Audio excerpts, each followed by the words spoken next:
오늘 장로님께서 기도하시면서 오늘 설교 제목을 언급해 주셨어요. 복종하라. 근데 앞에 단어가 참 중요합니다. 한번 따라해 볼까요? 피차 복종하라. 오늘 이 내용이 21세기를 살아가는 성도들에게는 맞지 않지만, 아니죠, 맞지 않는 것처럼 들리지만 이 말씀이 어떤 의미를 가지고 있는지 오늘 말씀을 통해 확인해 보도록 하겠습니다. 우린 가정의 달을 맞이해서 지난 2주 동안 에베소서 6장 1절부터 4절까지 말씀을 근거로 해서 부모와 자녀 간의 신앙적인 책임에 대해서 생각해 보았습니다. 부모들은 자녀들을 노엽게 하지 말라, 그렇게 말씀을 드렸습니다. 또 자녀들은 부모님을 공경하라, 그렇게 말씀을 드렸습니다.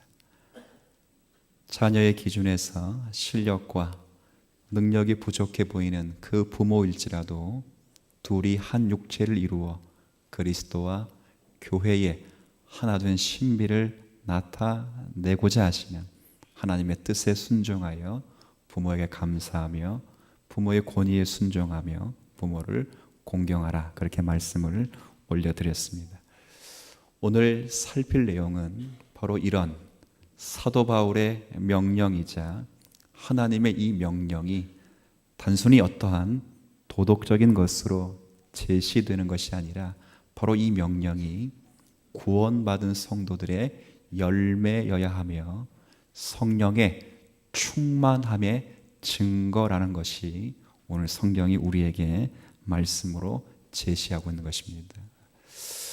단순히 아버지와 아들이 부자 유친해라, 부부끼리 사이좋게 지내라, 종과 주인이, 주인과 노예가 서로 재밌게 지내라, 단순히 그 이야기를 하자는 것이 아니라 이런 신앙적인 책임이 구원받은 성도들의 열매이자 성령 충만의 결과라는 것을 확인해 볼 것입니다.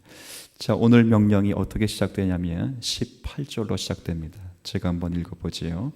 술 취하지 말라, 이는 방탕한 것이니 함께 있습니다. 오직 성령으로 충만함을 받으라. 자, 일단 제가 한번 물어보지요. 성령에 충만한 사람은 여러분 이미지는 어떤 분들이 떠오릅니까? 저처럼 조용조용한 분들이 떠오릅니까? 아니면 시끄럽고 걸쭉한 분들이 떠오릅니까? 저처럼 얼굴이 이렇게 그냥 이렇게 두리뭉실해가지고 이리 치면 저리 넘어가고 절로 치면 절로 넘어, 그렇게 생긴 분들이 성령 충만하게 보입니까? 아니면 눈을 못 마주칠 정도의 매서움과 날렵함이 있는 사람이 더 성령에 충만한 사람처럼 보입니까? 우리는 생각은 물어보지 않아도 알 것 같습니다. 그런데 오늘은 그 성령의 충만함이 두 가지로 나타난다, 이렇게 말합니다. 첫 번째 19절입니다. 제가 읽습니다. 시와 찬송과 신령한 노래들로 서로, 자, 그 다음 뭐 하라고 되어 있어요? 너희 마음으로 주께 노래하며 뭐 하라고요? 성령 충만한 결과가 무엇인가? 함께 교회를 이루어서 서로 찬송하고 서로 하나님의 이름을 높이는 것입니다. 자, 여러분 이 사실을 믿음으로 받으시기를 은혜 가운데 축복합니다. 시끄러운 것이 아닙니다. 혼자 하는 것이 아닙니다. 함께 성도가 모일 때 자기 목소리를 낮추고 서로를 배려하여 함께 찬송하고 설교에 반응하며 기도자의 그 기도에 반응하는 것이 아무나 할 수 있는 것이 아니라 성령의 충만함을 받은 성도들만 할 수 있는 것이라, 그렇게 말합니다. 예배만을 가리키는 것이 아닙니다. 우리 어제 재미있게 다녀왔죠. 남녀 전도 야유회. 저만 재밌었나요? 재밌었습니다. 거기서 각자의 질서에 따라 서로 순종하고 배려하는 모습을 볼 때 그것이 바로 성령 충만함의 모습이라 성경은 그렇게 말하는 것입니다. 그리고 또 하나, 성령 충만을 어떻게 이해하는가? 20절부터 제가 읽습니다. 범사의 우리 주 예수 그리스도의 이름으로 항상 아버지 하나님께 감사하며. 자, 그리스도를 경외함으로 함께 읽습니다. 복종하라. 자, 성령 충만한 결과가 무엇으로 나타난다고요? 피차 은혜의 기회를 진심으로 바랍니다. 목사님, 21세기에 무슨 그런 말씀을 우리에게 전하십니까? 그렇지 않습니다. 성령 충만, 함께 모여 한 목소리로 주님을 찬양하고 함께 모여 서로 하나님의 이름을 높이는 것, 그것이 성령 충만이다. 함께 한 교회를 이루어 자기의 목소리를 높이지 않고 성도의 목소리에 귀를 기울이며 그를 존중히 여기주는 것, 그것이 성령의 충만합니다. 이 땅을 살아가면서 이런저런 조건, 이런저런 환경, 이런저런 관계 속에서 서로를 배려하며 서로를 존중히 여기는 것, 그것이 구원받은 성도들이 마땅히 맺어야 될 열매이며 성령의 충만한 증거라. 자, 누구를 경외함으로? 중요한 것. 자, 다시 21절 보세요. 피차 복종하라. 그 앞에 누구를 경외함으로? 예. 오늘 이 말씀을 한번 생각해 볼 말씀이라 이렇게 생각이 듭니다. 왜냐하면 우리는 성령의 충만한 증거를 대부분 어떻게 생각하냐면 종교적인 경험으로 또는 체험으로 그렇게 생각을 합니다. 어떤 특별한 은사들이 있어야 방언을 말한다거나 입신을 한다거나 황홀경에 빠져 있을 때 사람들은 그것이 성령의 충만한 증거라 그렇게 생각이 될 수 있을 것입니다. 예, 아니라고는 말 못하겠죠. 그런데 오늘 본문 그것보다 더 중요한 건 성령의 충만함은 그리스도를 경외하면서 서로 복종하며 존중 여기는 것, 자신의 뜻을 꺾고 상대방을 인정하며 그를 높이는 것, 이것이 성령의 충만함의 결과라 그렇게 생각을 하는 것입니다. 어떻게 복종하는가? 그 관계가 우리가 지난주 살폈던 그 내용 앞뒤에 있는 것입니다. 22절부터 33절까지 아내와 남편의 관계 속에서 어떻게 서로 복종해야 되는가? 6장 1절부터 4절까지 우리가 지난 2주 동안 살핀 대로 자녀와 부모의 관계 속에서 어떻게 서로 복종할 수 있는가? 5절부터 9절까지는 종과 상전의 관계 속에서 어떻게 서로 복종하며 살아갈 수 있는가? 자, 아내들에게는 남편에게 뭐라 말하죠? 아내들은 남편에게 순종하라, 복종하라. 자, 누구에게 하듯 하라고요? 주께 하듯 하라. 자, 남편들에게 묻습니다. 남편들은 아내들을 어떻게 하라고요? 사랑하라. 어떻게? 그리스도께서 교회를 사랑하고 자기 몸을 십자가에 주심같이 아내들을 사랑하라. 자녀들아, 부모에게 뭐 하라고요? 순종하라, 복종하라. 어떻게? 주님께 하듯 그렇게 하라. 부모들아, 자녀들을 어떻게 하라고요? 노엽게 하지 말아라. 어떻게? 주의 양육과 교훈을 따라 그의 영혼을 하나님 편에 속한 대로 알아. 그를 존중히 여기며 잘 길러가라. 종들아, 노예들아, 육체의 상전에게 복종하라. 마치 그리스도에게 순종하듯이. 주인들아, 너의 노예라고 함부로 하지 말아라. 그 노예를 인격적으로 대우하라. 어떻게 해요? 그리스도가 우리를 대하여 사람이 외모를 취하지 않듯이 자신의 힘보다 낫지 못하고 힘보다 없는 사람들을 괄시하지 말고 위로하며 격려하며 인격적으로 대우하라. 그렇게 말씀을 하는 것입니다. 참 신기하죠. 21세기를 살아가면서 이런 말씀을 읽으면 조금 불공평해 보이는 그런 말씀일 수 있어요. 왜냐하면 보세요. 남편들아, 아내를 사랑하라. 그러면 아내들아, 남편을 원래 뭐가 나와야 되겠어요? 뭐가? 사랑하라. 그 말이 나와야죠. 근데 아내들은 남편에게 뭘 하라는 겁니까 지금? 복종하라. 이해가 안 되지, 그죠? 종들아 주인에게 복종하라. 그러면 거꾸로 주인도 종을 복종하게 하는 그런 말을 해야죠. 아님 반대로 사도 바울 정도가 되면 야, 하나님의 형상으로 지음받아 구원받은 성도가 성도 위에 성도 없고 성도 아래 성도 없는데 뭐가 신분을 따라 주인과 종이 되느냐. 다 노예제도 폐지하고 서로 평등하고 서로 복음으로 하나가 되라. 이렇게 말해야 복음적인 것처럼 들리지 않습니까? 그런데 사도 바울은 그렇게 말하지 않는 것입니다. 이 땅 가운데 살아가면서 자연스럽게 맺어지는 그 환경 속에서 하나님이 주신 그 자리를 따라 최선을 다할 것을 말하는 것입니다. 누가 남자로 태어날지, 누가 여자로 태어날지, 누가 자유인으로 태어날지, 누가 노예로 태어날지, 그것은 인생 가운데 결정권이 없는 것입니다. 제가 이런 설교 가끔 드리죠. 저와 여러분이 이 땅 가운데 살면서 어느 누구도 저와 여러분들은 21세기를 살고 싶어 이 시대에 온 사람은 아무도 없습니다. 그리고 그 21세기 가운데 특별히 혼란이 많은 대한민국에서 역사적인 사명을 띠고 살겠다라고 해서 대한민국 보내주세요라고 기도하신 분은 아무도 없지요. 그 가운데 어떤 사람이 하나님께 다리 붙잡고 쫄라대면서 하나님 저는 평생 남자로 한번 살고 싶습니다.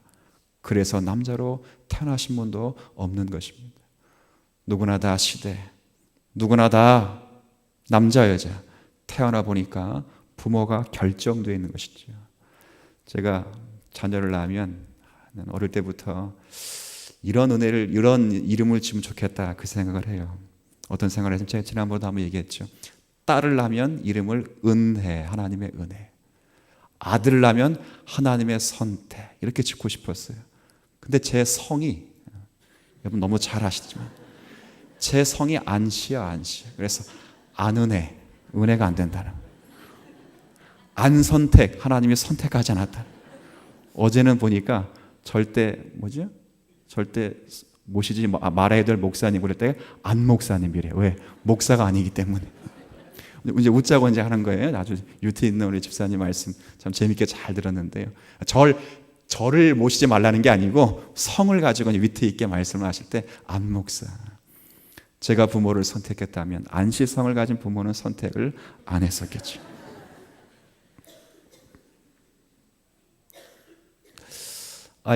제 큰딸 아이가 어릴 때 자라면서 제 이빨을 유심히 보더니 여러분 제 치아를 잘 보신 분은 제 치아가 고르지 않습니다. 몇 번의 치아 교정을 하라는 이야기가 있었지만 겁나가지고 못했는데 지금은 후회가 되지요. 아이가 크면서 제 치아를 보더니 아빠 이빨은 왜 이렇게 삐뚤삐뚤거려 그래요. 제가 그랬습니다. 그걸 나한테 물어보면 어떡하니? 이빨조차도 내 결정권이 없는 것입니다. 참 신기하죠. 우리는 그렇게 다 태어났습니다. 성경은 환경을 바꾸라 말하지 않습니다. 환경을 주신 분 안에서 하나님의 뜻을 고려하여 서로 피차간에 존중히 여기며 복종하여 하나님의 뜻하심을 이루며 살 것을 권고할 뿐인 것입니다. 세상은 참 그런 의미에서 불공평한 게 많아요. 저처럼 이빨이 삐뚤삐뚤하는 사람 불공평하죠. 왜 나는 돈 많은 부모가 없을까? 어릴 때 그렇게 말하는 아이도 있겠죠. 왜 이런 아내, 왜 이런 남편 내게 주셔가지고 저 원수 같은 사람 때문에 생고생을 할까? 그런 사람도 있겠죠. 심지어는 내가 저거 낳고 미역국 먹고 내가 한심스럽지. 그렇게 하면서 그렇게 자신의 인생을 절망 가운데 두신 분도 계실 것입니다. 그래서 많은 분들이요, 뭘 하냐면 교회에 들어오셔서 신앙이라는 이름으로 어떻게든 그것을 극복하기 위해서 전능하신 하나님께 기도해서 나 머리 좋아지게 해달라고, 또 어떤 분들은 내 배우자 바꿔달라 기도해 주시고, 또 어떤 사람들은 내 환경, 내 물질 더 많이 달라고 기도해서 내가 세상에서 남다른 사람으로 그렇게 변화되려고 애를 쓰도록 기도하지요. 그 기도가 나쁘다는 것이 아닙니다. 그러나 성경은 오늘 우리가 특별한 것을 가르쳐 줍니다. 그래? 그 환경, 참 어렵지, 힘들지. 21세기의 여자로 태어나는 것이 행복한 시대지만 이 1세기, 2세기 여자로 태어난 일생 얼마나 힘들겠습니까? 지금이야 노예의 신분이 없지만 비록 약 100년 전만 가더라도 노예의 신분에 이 조선 땅, 노예의 땅에서 노예에 태어난 이 신분이 얼마나 괴롭겠습니까?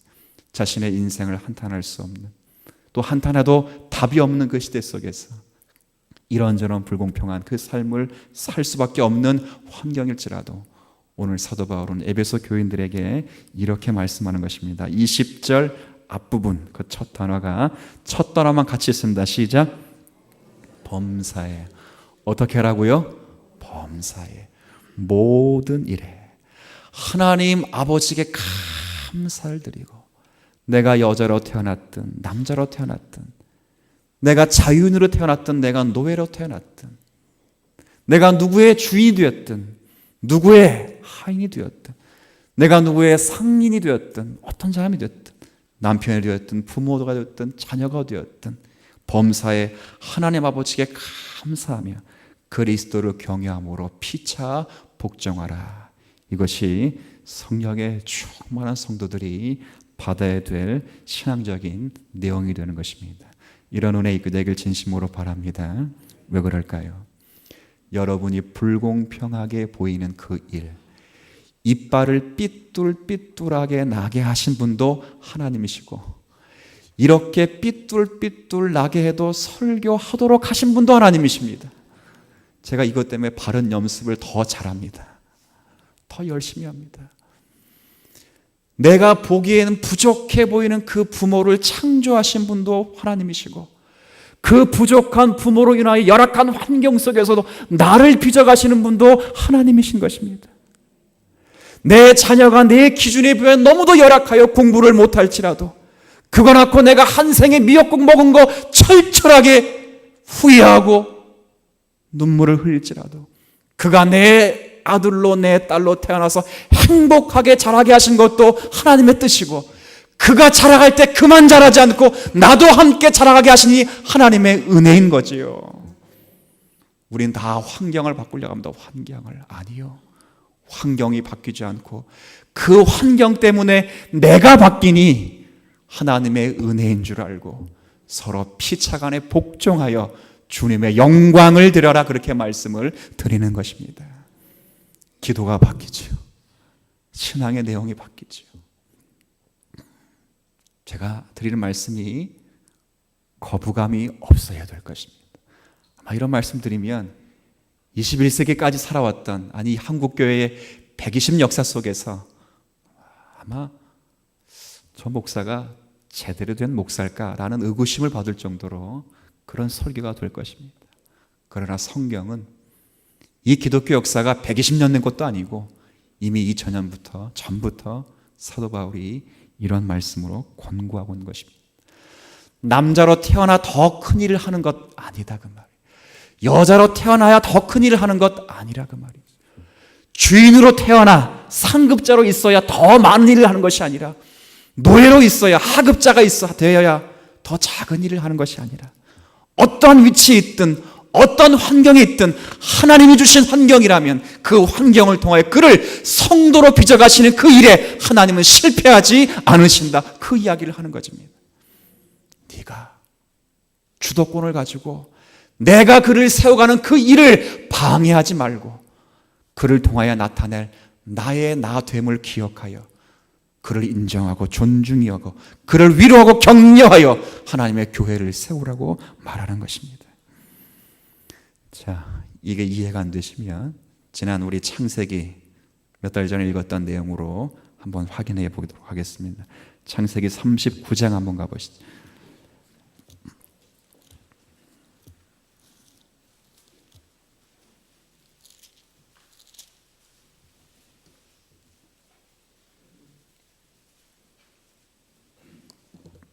창세기 39장 1절 먼저 제가 읽겠습니다.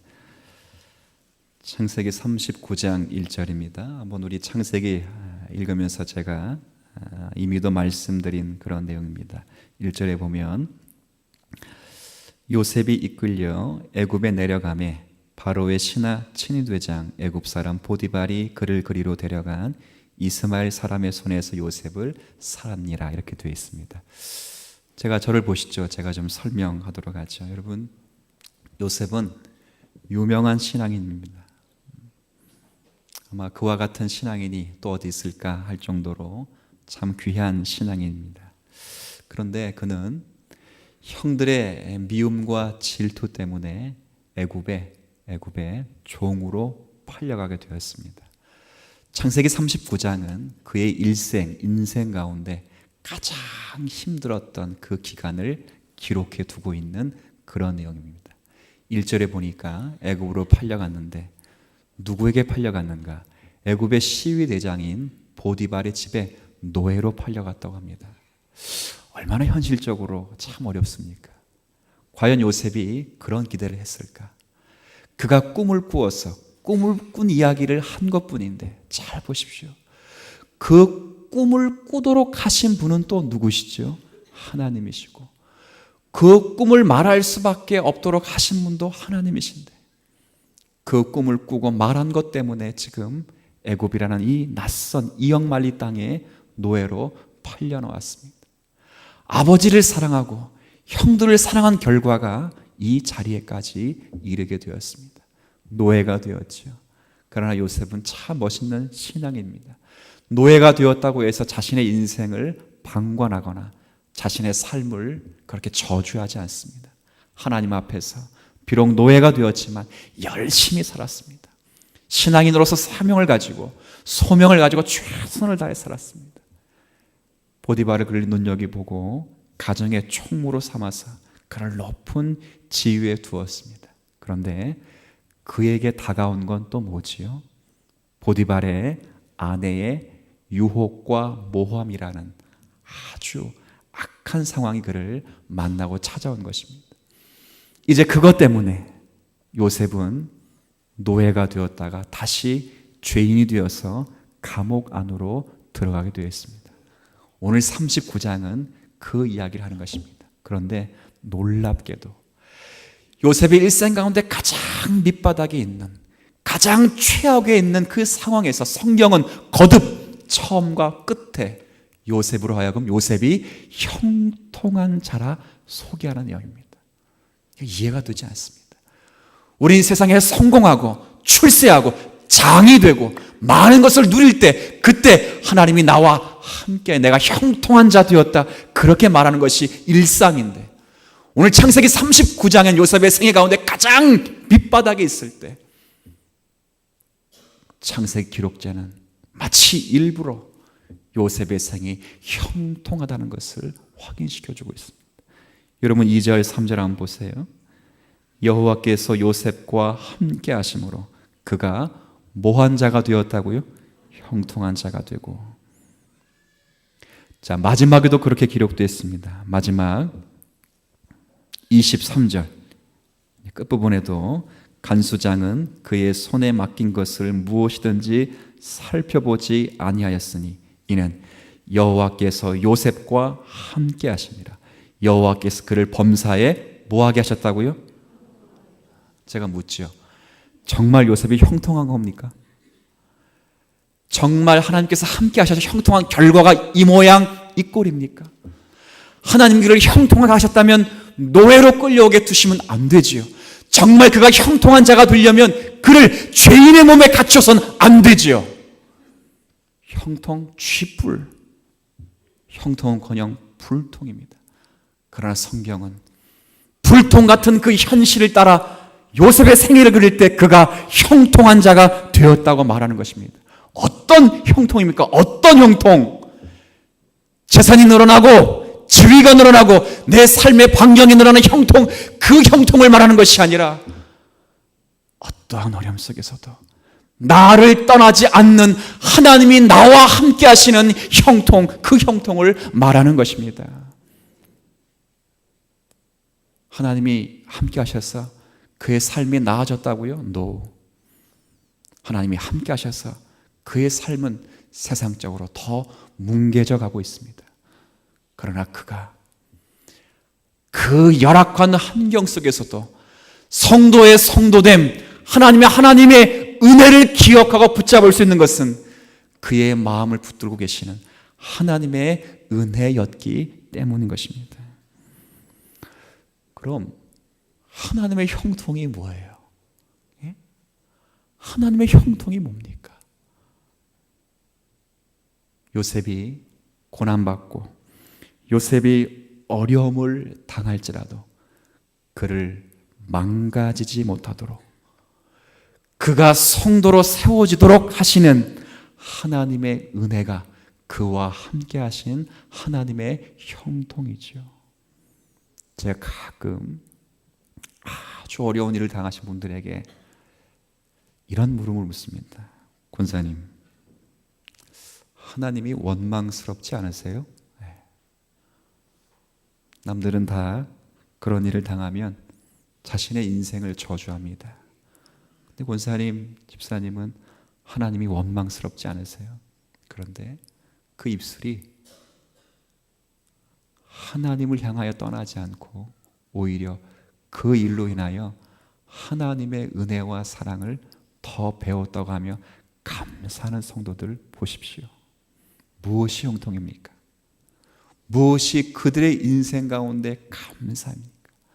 어떤 어려움과 고난도 그를 망가지게 할 수 없고, 하나님이 그를 성도로 빚어가시는 그 일에 실패하지 않도록 하나님이 그의 마음을 지키시는 것이 그에게 있어서 하나님의 형통이 되는 것입니다. 그 형통을 따라 하나님이 그를 향하여 놀라운 일을 계획하시는데, 45장 한번 가보실까요? 여기까지 가야 하나님의 인도하심을 확인합니다. 창세기 45장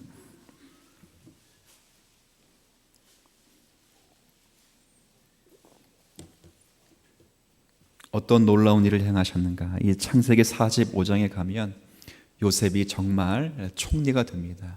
총리가 되고 그 기근이 가나안 땅에 있게 되자 그 가나안에 있는 이스라엘 자기 아버지의 가족들이 자기에게 찾아오죠. 근데 자기가 총리라는 사실, 그리고 총리라는 사실을 아는데 자기들의 동생이라 형제라는 사실은 전혀 모르고 찾아오죠.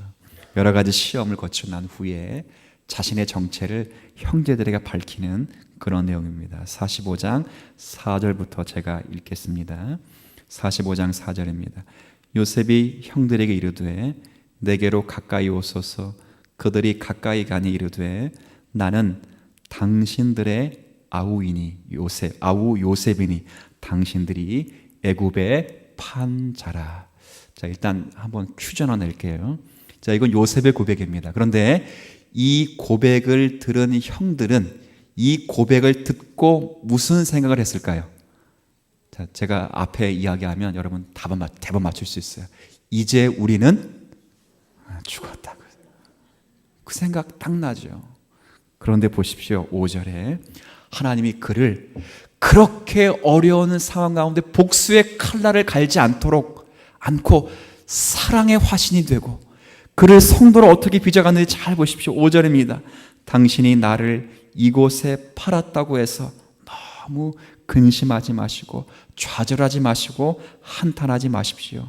하나님의 생명을 구원하시려고 나를 당신들보다 먼저 보내셨습니다. 6절에 이 땅에 2년 동안 흉년이 들었으나 아직 5년 동안은 더 흉년이 찾아올 것입니다.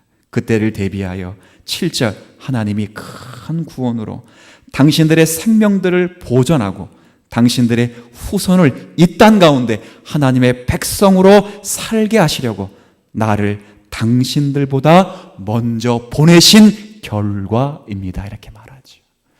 얼마나 눈물의 감격스러운 고백입니까? 요셉이 형통한 자가 되어서 총리가 되었다. 그 이야기를 하자는 것입니다. 우리 모두가 45장까지 읽으면 뭐라 말해? 그래, 형통한 자가 되어서 요셉이 총리된 거 봐라. 그 이야기를 하자는 것이 아닙니다. 총리가 되었다는 게 중요한 게 아니라 총리가 되고 난 다음에 그것이 하나님의 얼마나 놀라우신 구원의 섭리인가를 보라, 그 말입니다.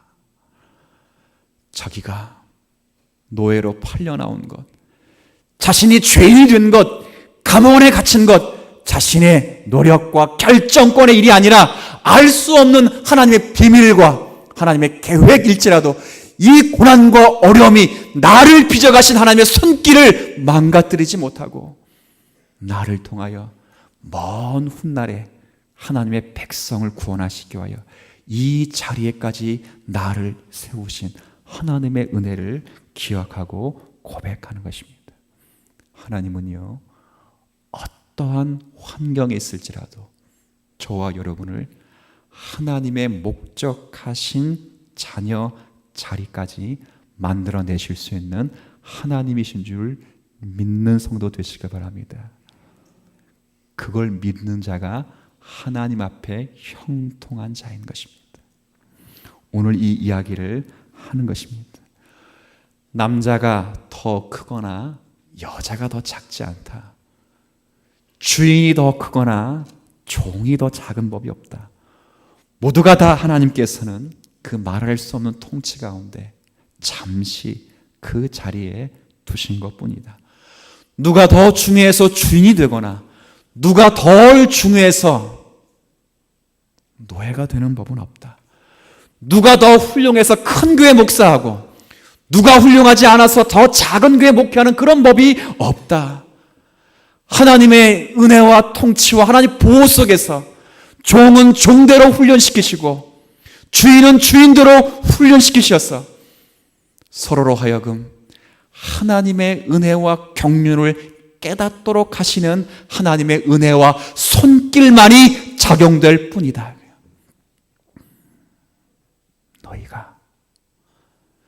너희가 갖는 그 자리로 인하여 우쭐하지 말고, 너희가 주인이라고 해서 너희 노예를 함부로 하지 말고, 너희가 목사라고 해서 성도를 함부로 하지 말아라. 누가 더 나아서 목사가 되고 누가 더 못해서 성도가 되는 법은 없다. 목사는 목사로 만들어 훈련을 시키시고 성도는 성도로 만들어 훈련을 시키시는 하나님의 은혜와 통치만이 있을 뿐이라 그 말이죠. 서로를 존중히 여깁니다. 목사는 성도를 존중히 여기고 성도는 목사를 존중히 여기랍니다.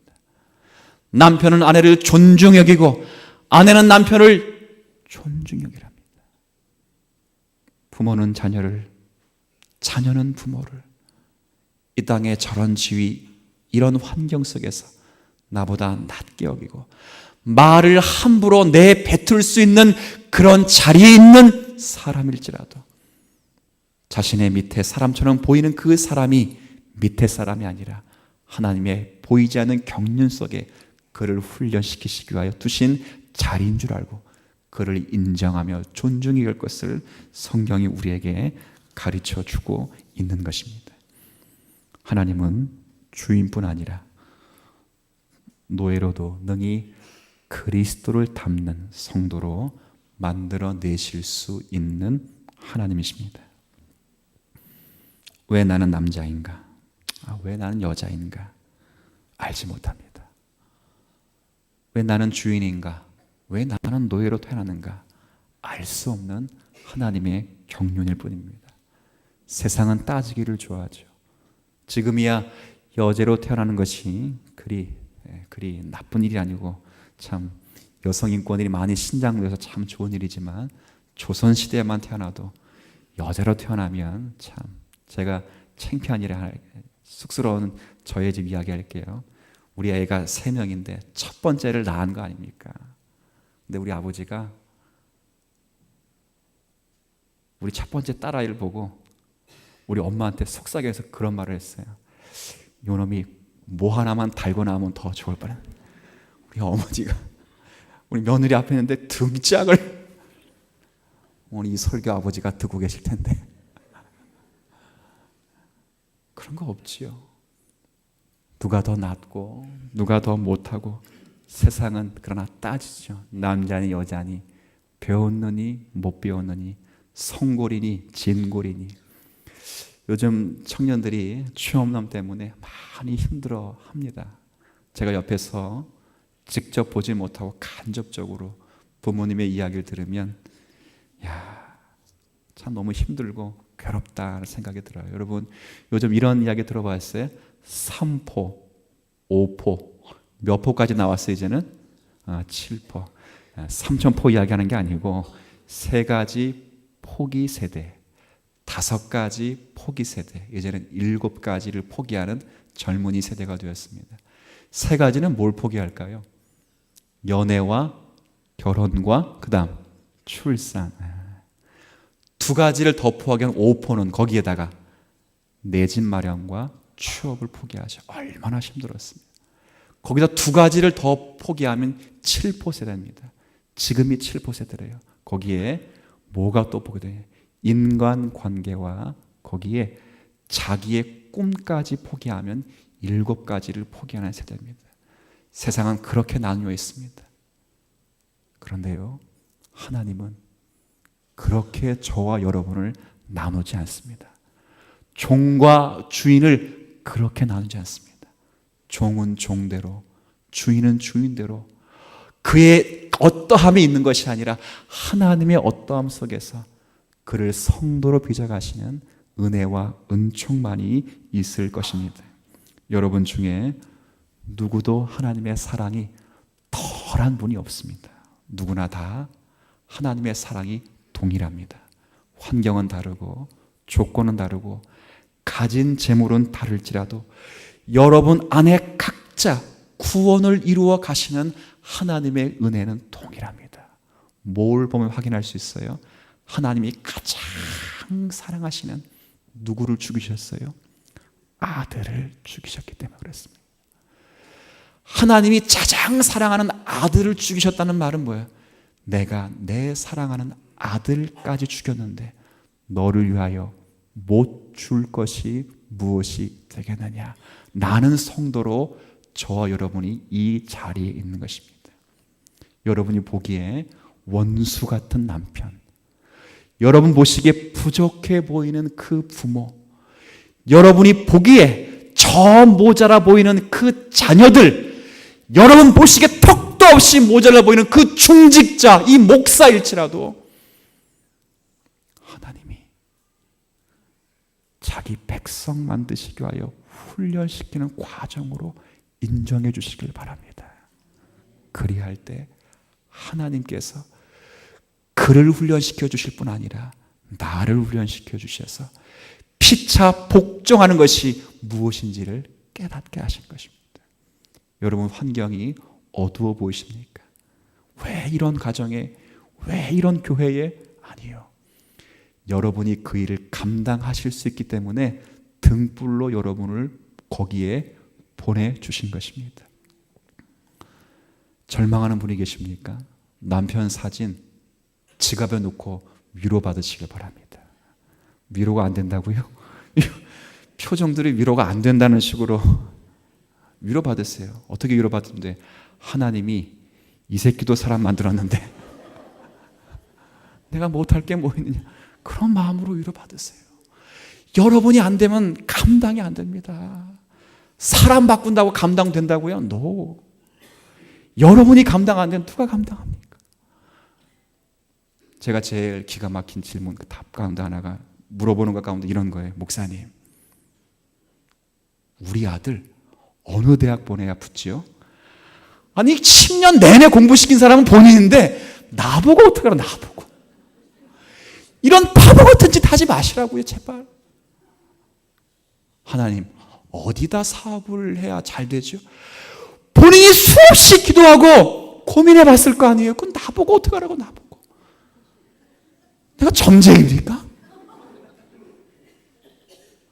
신앙 착각하지 마세요. 여러분이 고민해야 될 것 넘기지 마세요. 여러분이 부모로서, 자녀로서, 아내로서, 남편 때문에 우는 것 넘겨버리지 마세요. 우세요. 괴로워하세요. 힘들어하세요. 하나님이 그것 때문에 여러분의 인생을 바꾸어 가십니다. 이게 성도가 살아가는 거예요, 성도가. 아시겠어요? 이런 은혜가 있어서 여러분의 가정과 교회에 피차 존중이 여기며 복종하는 그런 교회에 대해서 이 교회, 이 가정 하나님 보시기에 합당하고 아름다운 가정들이 되시기를 주님의 이름으로 축복합니다.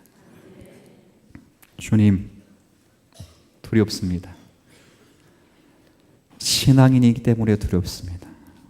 하나님을 믿는다는 것을, 구원의 열매들을 외적인 표지로 갖는 이 시대에 구원받은 열매와 성령의 충만함을 내면적으로 가져야 된 이 말씀 앞에 서는 것이 참 두렵습니다.